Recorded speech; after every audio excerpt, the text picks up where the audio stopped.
আজকে এই বিজয় দিবস এবং সামনে নির্বাচনের প্রাক্কালে এই ধরনের বিজয় দিবস আমরা কখনো আগে পাইনি। তাই আজকের এই বিজয় দিবসে বাংলাদেশের সবাইকে আমি আন্তরিক শুভেচ্ছা এবং ধন্যবাদ জানাচ্ছি। দলের পক্ষ থেকে, দেশনেত্রী বেগম খালেদা জিয়ার পক্ষ থেকে, আমাদের নেতা তারেক রহমানের পক্ষ থেকে।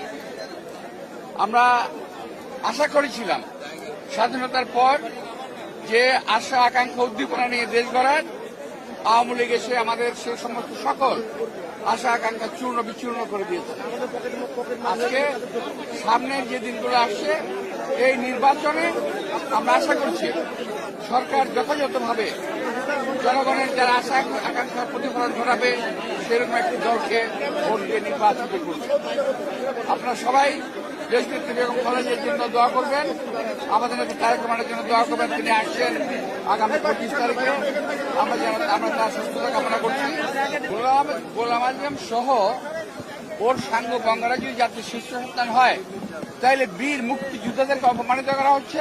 তাহলে বীর মুক্তিযোদ্ধাদের অবস্থানটা কোথায়, এটা একটু জানতে। এটা তো অবশ্যই এই দলটি 1947 সাল থেকে অদ্যাবধি 47 সাল, 71 সাল এবং এখন পর্যন্ত দেশের শান্তি কখনো কামনা করে নাই এবং করে না। তারা দেশের